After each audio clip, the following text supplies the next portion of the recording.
Hello students of class 11th। बच्चा हमने कल 1.3 किया था अपना 1.3 था जो हमने किया कल। अब 1.3 के हमने 5 तक क्वेश्चन किए थे। अब हम कर रहे हैं आज 6 क्वेश्चन स्टार्ट। ठीक है, तो 6 क्वेश्चन बेटा हमारे पास उसने बोला क्वेश्चन अपनी कॉपीज़ एक तो फर्स्ट ऑफ ऑल अपनी कॉपीज़ अपने पेन अपनी बुक निकाल लीजिए। ठीक है, 6 क्वेश्चन में क्या कहा बेटा उसने, write the following as intervals की फॉर्म में लिखना है। तो ध्यान देना, हमारे पास जो क्वेश्चन है वो ये है फर्स्ट पार्ट, ज़रा ध्यान दीजिए आप। एक्स जो है मैं इंटरवल्स वाले सिखा चुका हूँ आपको पिछली वीडियोस में। आपको अगर जिसको नहीं आता है वो एक बार रिवाइज़ करना, तो आप इंटरवल वहाँ से रिवाइज़ कर सकते हैं। तो -4 जो है एक्स बड़ा है -4 से और छोटा है 6 से और इक्वल भी है, इसको लिखना है इंटरवल की फॉर्म में। आपको सिखाया था मैंने कि जब इक्वल ना हो तो लगाते क्या हैं हम, कर्व ब्रैकेट, और जब इक्वल दे रखा हो तो हम क्या लगाते हैं साथ में, क्लोज ब्रैकेट। ठीक है ना, तो यहाँ पे इक्वल नहीं था तो कर्व लगा दी, यहाँ पर इक्वल था तो क्लोज लगा दी। ठीक है ना, अब यहाँ पर -4 है तो -4 कॉमा क्या आएगा 6। इसका मतलब क्या होता है कि -4 इंक्लूड नहीं करना, ओपन का मतलब यही होता है। और x -4 से बड़ा है तो कॉमन सेंस है -3 -2 ऐसे ही होगा ना, और इसमें 6 इंक्लूड करना है तो इसलिए हम क्लोज ब्रैकेट लगाते हैं। क्लियर हुआ है सारा ये। तो बेटा ऐसे होती है इंटरवल। जिसने इंटरवल में वीडियो नहीं देखी हुई बेटा वो वीडियो जरूर देख लेना इंटरवल वाली। ठीक है ना, इसका हम कर लेते हैं। फिर देखो फर्स्ट पार्ट मैंने करवा दिया आपको, सेकंड थर्ड आप खुद करोगे, हम फोर्थ कर लेते हैं एक बार फोर्थ पार्ट, क्योंकि सारे पार्ट करने की जरूरत नहीं है, वो आप घर पे खुद भी कर सकते हैं ट्राई। ठीक है, तो जो आपको होमवर्क देता हूँ वो होमवर्क किया करो जरूर। अब x बड़ा 3 या 3 से बड़ा है और इक्वल भी है, और 4 से x जो है वो 4 से छोटा है और इक्वल भी है। अब दोनों में देखो साइन कौन से हैं, इक्वल है ना, दोनों में ही इक्वल हैं, दोनों में क्या है कि क्लोज ब्रैकेट आ जाएगी, और 3 और 4। क्लियर, ये फर्स्ट पार्ट है बेटा, ये फोर्थ पार्ट है। जो सेकंड थर्ड बच गया वो आप खुद करने वाले हैं। ठीक है, जहाँ पर इक्वल आएगा वहाँ पर क्लोज लगा दोगे ऐसे, और जहाँ इक्वल नहीं आएगा वहाँ पर ओपन लगा दोगे। क्लियर है। अब करते हैं हम सेवन्थ क्वेश्चन। सेवन्थ क्वेश्चन में क्या कहा है उसने आपको, सेवन्थ कह रहा है right the flowing into intervals form. अब इंटरवल की फॉर्म में लिखना है आपको। ठीक है, तो करते हैं हम फर्स्ट पार्ट। फर्स्ट पार्ट में क्या कहा उसने, -3,0 लिखना बेटा आपको ऐसे ही है। देखो दोनों में ही हमें क्या दे रखी हैं, दोनों में ही हमें ओपन दे रखी हैं, तो डालोगे पहले ब्रेसेस आप, x 2 डॉट्स मतलब such that x belongs to real number, x किसको बिलोंग करेगा, रियल नंबर को। ऐसे लिखना है, तरीका होता है लिखने का बस ये। अब -3 से 0 से -3 से कहाँ तक है, 0 तक है, तो मतलब जो x है वो -3 से तो बड़ा है, लेकिन 0 से क्या है वो छोटा है। जो x है बेटा वो -3 से क्या है, बड़ा है, और 0 से क्या है वो छोटा है। ठीक है ना, हमें ब्रैकेट कौन सी दे रखी है, ओपन दे रखी है, तो इक्वल नहीं आएगा, तो ब्रेसिस क्लोज यहीं पर है आपकी। क्लियर। नेक्स्ट पार्ट कर लेते हैं इसका, थर्ड पार्ट करते हैं, सेकंड पार्ट आप खुद करना, थर्ड पार्ट कर लेते हैं। थर्ड पार्ट क्या कहा उसने, 6 और 12। बेटा ये इजी क्वेश्चन है, आप आराम से कर सकते हो, तो डोंट वरी, जो होमवर्क दे रहा हूँ जरूर करना। x सच दैट लिखोगे आप, x belongs to real number. अब प्लस है, 6 और 12 है, 6 से बड़ा है और 12 से छोटा है। अब 6 से बड़ा 6 से ग्रेटर है और 12 से छोटा है, ऐसे ही है ना। लेकिन ध्यान देना, 6 पे क्या है, ओपन ब्रैकेट है तो इक्वल नहीं आएगा, 12 पे क्या है, क्लोज ब्रैकेट है तो इक्वल आएगा। जिसने वीडियो नहीं देखी हुई इंटरवल वाली बेटा वीडियो देख लेना, पिछली वीडियो से है, मेरे ख्याल से 4th या 5th होगी ये। ठीक है, चलिए नेक्स्ट करते हैं हम 8th क्वेश्चन। 8th क्वेश्चन में क्या कहा उसने आपको, बच्चा एक बात और, आप ना जो भी होमवर्क करते हो अपना होमवर्क मुझे सेंड किया करो, ताकि मुझे पता लगे कि बच्चा मेरा जो बच्चा पढ़ रहा है वो कहाँ पर स्टैंड कर रहा है, उसने होमवर्क किया है या नहीं किया। ये इनपुट हम दे रहे हैं तो आउटपुट आप ही दोगे ना हमें, तो बताया करो कि सर इतना होमवर्क हो गया आज का और कोई डाउट नहीं है। ठीक है ना, मुझे वेट रहती है कि कोई बच्चा डाउट भेजे मुझे, वैसे कई बच्चे डाउट्स लेते भी हैं, लेकिन जो नहीं लेते मैं उनकी बात कर रहा हूँ। ठीक है, 8th क्वेश्चन क्या कह रहा है, ध्यान से बेटा बुक में पढ़ो एक बार। Right what universal set would you propose for each of the following. Universal set लिखना है आपने, 2 पार्ट से रखे हैं आपको बेटा। लेक्चर नंबर 6 में यूनिवर्सल सेट समझाया था मैंने आपको दोबारा समझा देता हूँ यूनिवर्सल सेट क्या होता है। बेटा यूनिवर्सल सेट क्या होता है आपका, कि ऐसा सेट जो सबका हेड हो, जो मेन हो, जिससे बाकी सेट निकलते हों। समझ रहे हो। अब जैसे उसने क्या कहा फर्स्ट पार्ट में, the set of all triangles. अब सेट ऑफ ऑल ट्रायंगल्स किसका पार्ट है, sorry the set of right triangles, my mistake, set of right triangles. The right triangles किसका पार्ट है, सारे ट्रायंगल्स का पार्ट है ना, तो इसका यूनिवर्सल सेट क्या होगा, the set of all triangles. आपको दिखना है कि वो किसका पार्ट है। जैसे अगर मैंने आपको समझाया था कि सलमान खान का यूनिवर्सल सेट कौन होगा, सलमान खान किसका पार्ट है, बॉलीवुड का पार्ट है, तो उसका यूनिवर्सल सेट कौन सा होगा, बॉलीवुड होगा। करनाल के स्कूल्स हैं, उनका यूनिवर्सल सेट कौन सा होगा, सीबीएसई होगा, क्योंकि वो उसके पार्ट हैं बेसिकली, समझ रहे हो ना। चलिए अब करते हैं सेकंड पार्ट में क्या बोला उसने, यही पार्ट सेकंड पार्ट कह रहा था set of all, set of isosceles triangle. Isosceles क्या होता है बच्चा, जिसमें दो साइड्स इक्वल है ट्रायंगल की। अब आइसोसेलेस किसका पार्ट है, ऑल ट्रायंगल्स का पार्ट ही है ना, तो क्या लिखोगे इसको भी आप, the set of all triangles. जो मेन हेड है वो होता है यूनिवर्सल सेट आपका, क्लियर है, ठीक है। नाइन्थ कह रहा है बेटा, नाइन्थ क्वेश्चन करते हैं एक बार। नाइन्थ कह रहा है, अब नाइन्थ में कुछ सेट दे रखे हैं आपको, ए बी और सी, ठीक है। आपको बता, चार ऑप्शन दे रखे हैं बेटा, ये तो खुद करना है आपने क्वेश्चन। चलो नाइन्थ नहीं करवाता मैं आपको, नाइन्थ आपको खुद करना है। ए बी और सी दे रखा है, बताना है ए बी सी का कौन यूनिवर्सल सेट होगा, मतलब ऐसा सेट बताना है आपको जिसमें ए भी आ रहा हो, बी भी आ रहा हो और सी भी आ रहा हो। तो ऐसा कौन सा सेट होगा, फर्स्ट होगा, सेकंड पार्ट होगा, थर्ड होगा, फोर्थ होगा, ऑप्शन वाले हैं, तो आपको टिक करना है इसमें। तो आपका आज का होमवर्क यही है, नाइन्थ क्वेश्चन आपने घर से करना है, और जो दो पार्ट्स इसके रह गए हैं और दो पार्ट्स इसके रह गए हैं बेटा, वो आपने घर पे करना है, ठीक है। तो यहाँ पर अगर आप ये होमवर्क कर लोगे और ये सारा साथ साथ कर लोगे तो आपके 1.3 ईजिली कंप्लीट हो जाएगी, ठीक है। बात समझ आ गई सारी। तो इस तरीके से बेटा हमें चलना है, इस तरीके से हमें काम करना है, ठीक है ना। तो अब हम नेक्स्ट चलते हैं, नेक्स्ट टॉपिक है हमारे पास। अब नाइन्थ क्वेश्चन आपका होमवर्क हो गया, तो नेक्स्ट हम चलते हैं टॉपिक पे अपने आज के। टॉपिक हमारे पास नेक्स्ट क्या है, यूनियन एंड इंटरसेक्शन। पहले हम यूनियन समझेंगे, यूनियन का मतलब क्या होता है। यूनियन का मतलब क्या है बेसिकली, सॉरी मैंने स्पेलिंग गलत लिखी है इसकी शायद, UNION है, हाँ सॉरी। हाँ बेटा, यूनियन का मतलब क्या होता है, यूनियन मतलब इकट्ठा, स्ट्रेंथ, टोटल एलिमेंट्स बेसिकली।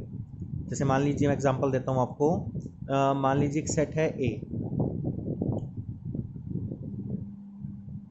ए सेट है 1 2 और बी सेट है बच्चों 2 3 4, ठीक है। अब मुझे ए और बी का यूनियन करना है। फर्स्ट ऑफ ऑल सिंबल क्या है यूनियन का, लिख रहा हूँ यहाँ पर मैं सिंबल, और सिंबल होता है यू। देखो अगर इसके ऊपर दो ऐसे हो जाएंगे तो वो क्या बन जाता है, यूनिवर्सल सेट। अगर सिंपल ऐसे यू है तो ये क्या बन जाता है, यूनियन। क्या बनता है आपका, यूनियन। तो अगर मुझे ए यूनियन बी निकालना है, क्या निकालना है, ए यूनियन बी। अब इसका मतलब क्या है बेटा यूनियन का, कि टोटल एलिमेंट्स, यूनियन का मतलब क्या होता है, टोटल एलिमेंट्स, कि ए और बी में टोटल एलिमेंट्स कितने हैं वो होता है यूनियन। वो क्या होता है, यूनियन। मतलब टोटल मतलब कितने एलिमेंट्स और कौन कौन से एलिमेंट्स, सारे कितने और कौन कौन से। अब 1 2 यहाँ पे 1 2 ए में है और 2 3 5 2 3 4 आपका बी में है, तो सबको लिखना है आपने टोटल मतलब क्या है, सारे एलिमेंट्स लिखने हैं।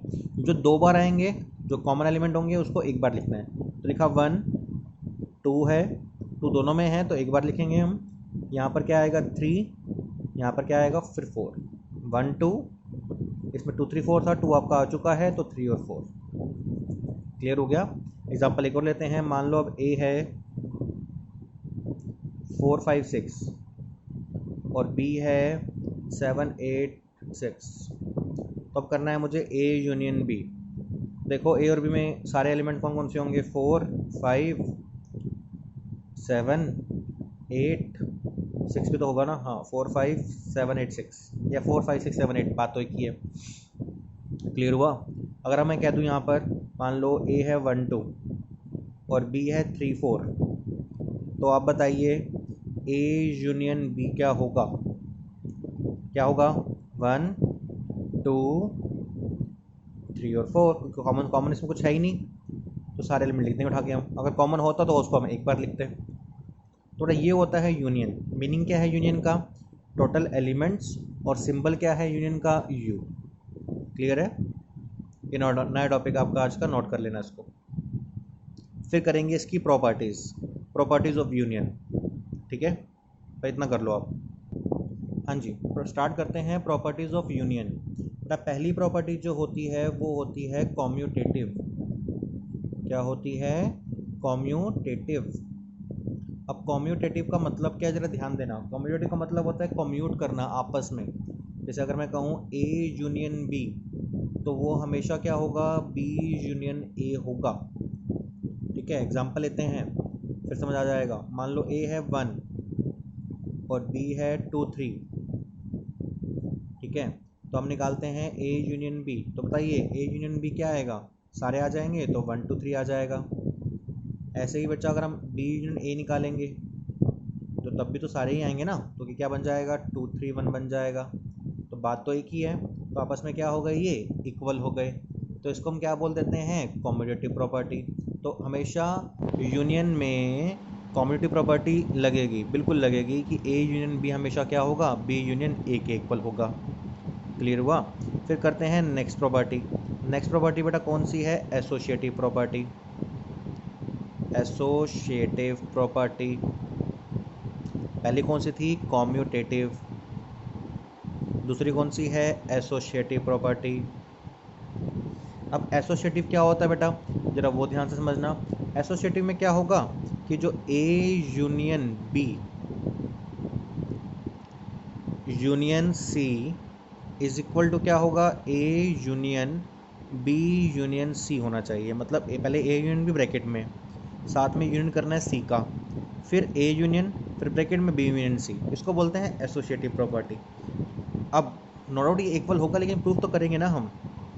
समझ आई ना बात, कि पहले ए ये ब्रैकेट में होंगे, सी के साथ यूनियन करना है, फिर ये दोनों ब्रैकेट में होंगे, ए के साथ यूनियन करना है, और देखना इक्वल आएगा ये नहीं आएगा। हर बार इक्वल आएगा ये। एग्जाम्पल लेते हैं, मान लो मैंने कहा ए है 1 और बी है 2 और सी है 3। छोटा एग्जाम्पल लेता हूँ ताकि तुम्हें क्लियर हो जाए सब फटाफट। पहले हम निकालेंगे ए यूनियन बी। क्या निकालेंगे? A union B. अब ए यूनियन बी क्या आएगा बेटा? 1 2 आएगा। ए और बी का यूनियन 1 2 आएगा ना। अब A union B union C करना है मुझे, तो लिखा मैंने A union B union C. अब 1 2 का यूनियन करना है सी के साथ, तो आप बताइए कितना आएगा? बताइए, 1 2 तो है ही ऑलरेडी ए यूनियन बी में, साथ में 3 भी आ जाएगा। बात समझ आ गई सारी? कि पहले क्या करा? ए यूनियन बी निकाला, जो कितना आया? 1 2 आ गया। फिर क्या करना है मुझे? A union B union C करना था। अब ए यूनियन बी क्या था? 1 2 था। 1 2 को करना है यूनियन किसके साथ? 3 के साथ, सी के साथ ना। तो सी क्या है? 3 है, तो 1 2 3 बन जाएगा। ठीक है ना। अब करते हैं ये, इसको प्रूव करते हैं। पहले निकाला मैंने बी यूनियन सी। क्या निकाला? B union C. अब बी यूनियन सी क्या आएगा बेटा, ज़रा ध्यान देना। ये बी है और ये सी है, इसका करना है यूनियन। क्या बनेगा? 2 3 बन जाएगा। यूनियन का मतलब क्या है? सारे एलिमेंट्स जो भी होंगे सारे लिख दोगे आप। तो बी यूनियन सी क्या बन गया? 2 3 बन गया। फिर करना है मुझे A union B union C. अब ए क्या है मेरे पास? 1 और बी यूनियन सी क्या है? 2 3। यूनियन करना है इसका 1 और 2 3 का, तो ये 1 है बेटा और ये 2 3 है। ठीक है ना। तो ये क्या बन जाएगा? 1 2 3 बन जाएगा। बात समझ आ गई? इसमें क्या था? इसमें ये क्या था? 1 2, और ये किसी क्या था मेरे पास? 3 था। तो इसमें क्या बना था? 1 2 3 बन गया था। तो देखो दोनों सेम आ गए ना। तो आपस में ये और ये आपस में क्या हो गए? इक्वल आ गए। देखो इक्वल आ गए ना। तो हमने इसको सॉल्व करके दिखा दिया, इसको सॉल्व करके दिखा दिया, दोनों का आंसर सेम आ रहा है। तो yes, A union B union C is equal to क्या होगा? A union B union C. A इसमें ए यूनियन बी ब्रैकेट में होगा, सी बाहर। इसमें बी यूनियन सी ब्रैकेट में होगा, ए बाहर। क्लियर? क्लियर है ना सारा? प्राप्त करते हैं थर्ड प्रॉपर्टी। थर्ड प्रॉपर्टी क्या है? लॉ ऑफ, ध्यान देना, थर्ड प्रॉपर्टी है मेरे पास law of identity. Law of identity, इसमें क्या है बच्चा कि ए यूनियन फाई हमेशा ए होगा। अब मान लो ए है 1, मान लो यूनियन करना है इसका फाई के साथ। फाई का मतलब क्या होता है? कुछ भी नहीं, खाली। तो 1 और 5 में जोड़ के क्या मिलेगा, 1 ही तो मिलेगा मुझे। क्या मिलेगा, 1, क्योंकि 5 हम लिखते नहीं है कभी किसी सेट के अंदर, लेकिन 5 प्रेजेंट होता है मुझे पता है। तो 1 और 5 में अगर मैं करूँगा यूनियन तो क्या मिलेगा मुझे, 1 तो मिलेगा। 1 किसके इक्वल है, ए के इक्वल था। मैंने लेट ए को क्या माना था, 1 माना था ना यहाँ पर। अब लेट ए को मैंने 1 मानना है अगर, तो ए को 1 पुट करा, यूनियन 5 किया। 1 और 5 में यूनियन क्या आएगा, 1 ही तो आएगा। अब कई बच्चे कहेंगे सर ऐसे आएगा, 1 आएगा और ऐसे 5 आएगा। ऐसे नहीं आता बेटा कभी भी, 5 कभी ब्रेसेस में होता ही नहीं है, खाली 1 आपका आएगा, ठीक है ना। अगर 5 तो इसमें छुपा ही होता है हर बार, तो 5 को हम लिखते नहीं कभी भी सेट के अंदर बेसिकली, ठीक है ना। तो 1 यूनियन 5 में क्या आएगा, 1 आएगा। 1 किसके इक्वल है, ए के इक्वल है। तो ऐसे ही बेटा ए यूनियन 5 हमेशा क्या होगा, आपका ए होगा। बात समझ आ गई, यस और नो, क्लियर है ना। अब इसके बाद बेटा नेक्स्ट है आपका इनडेम्पोटेंट लॉ। फोर्थ प्रॉपर्टी है हमारे पास idempotent law. Idempotent law, idempotent law. ये क्या है कि ए यूनियन ए हमेशा ए होगा। देखो हैं बड़ी मजाक सी बातें, लेकिन सीखनी है, हमें नाम दे रखे हैं भाई तो करना पड़ेगा। अब ए मान लो 1 है, ए क्या है मान लो 1। देखो 1 यूनियन 1, 1 और 1 में यूनियन क्या आएगा, 1 ही तो आएगा। तो ए यूनियन ए हमेशा क्या आएगा, ए आएगा। ये होता है इनडेम्पोटेंट लॉ। प्रूव कर रहा हूँ मैं हर एक प्रॉपर्टी को साथ साथ, सारी इजी हैं, डोंट वरी, बहुत मजाक सी चीज़ें हैं, अगर आप ध्यान से करोगे तो बहुत लगेगा आपको इजी सारा ये, ठीक है। तो ए यूनियन ए हमेशा क्या होगा, ए होगा, प्रूव कर दिया हमने। 1 और 1 का यूनियन हमेशा 1 ही होगा, तो एक इक्वल आएगा। फिफ्थ प्रॉपर्टी बेटा, फिफ्थ प्रॉपर्टी क्या है हमारी, law of union. Law of union. अब लॉ ऑफ यूनियन क्या होता है, सॉरी लॉ ऑफ यूनियन नहीं, law of universal set. Law of universal set, law of universal set. अब ये क्या है बेटा कि यूनिवर्सल सेट, और मैं अगर ए का यूनियन करूँगा तो हमेशा मुझे क्या मिलेगा, यूनिवर्सल सेट मिलेगा। कॉमन सेंस है, प्रूव कर देते हैं। मान लो यूनिवर्सल सेट है 1 2 3, क्या है 1 2 3 मान लीजिए, और ए है मान लीजिए 1 2। तो हम करते हैं 1 2 3 लिखा मैंने यहाँ पर, इसकी जगह इसमें यूनियन आपका। अब देखो अगर 2 डंडे ऊपर होंगे तो वो यूनिवर्सल सेट बन जाता है, अगर खाली ऐसे होगा तो वो यूनियन होता है आपका। तो यूनिवर्सल सेट कितना है 1 2 3, ए क्या है मेरे पास 1 2 ना, ए क्या है 1 2, तो आना क्या चाहिए, हमेशा यू आना चाहिए। अब इन दोनों का यूनियन क्या होगा, इन दोनों का यूनियन क्या होगा बेटा, यूनियन 1 2 3 होगा, जो किसके इक्वल है, यूनिवर्सल सेट के इक्वल है। तो फॉर श्योर जब यूनिवर्सल सेट और ए का यूनियन करेंगे तो आपको क्या मिलेगा, यूनिवर्सल सेट मिलेगा। क्लियर हुआ बेटा, ये थी मेरे पास 5 प्रॉपर्टी, ठीक है ना। मैं एक बार दोबारा फटाफट रिकॉल करता हूँ इसको। पहली प्रॉपर्टी क्या है, कॉम्यूटेटिव, कि ए यूनियन बी आपका क्या होगा, बी यूनियन ए के इक्वल होगा। सेकंड प्रॉपर्टी क्या है बेटा, कि आपका A union B union C is equal to A union B union C होगा। एग्जाम्पल आपको सारा दे रखा है, मैंने प्रूव कर किया हुआ, ठीक है ना। थर्ड क्या है, लॉ ऑफ आइडेंटिटी, कि अगर ए को हम 5 के साथ यूनियन करेंगे तो क्या मिलेगा मुझे, ए मिलेगा। फोर्थ क्या है, इनडेम्पोटेंट लॉ, कि अगर ए यूनियन ए करेंगे तो क्या मिलेगा, ए मिलेगा। आपको हर एक चीज़ मैंने एग्जांपल से प्रूव करवाई है, ठीक है ना। अगर फिर भी दिक्कत है वीडियो दोबारा देख लो, अगर फिर भी प्रॉब्लम है कॉल कर लो, मैसेज कर लो। फिफ्थ क्या है, लॉ ऑफ यूनिवर्सल सेट। तो ये क्या होता है कि अगर हम यूनिवर्सल सेट और ए का करेंगे यूनियन तो क्या मिलेगा मुझे, हमेशा यूनिवर्सल सेट मिलेगा। एग्जाम्पल आपको मैंने दे दिया, ठीक है बच्चों। तो आपने आज का काम इतना ही करना है, यही आपका आज का काम है, ठीक है। चलिए।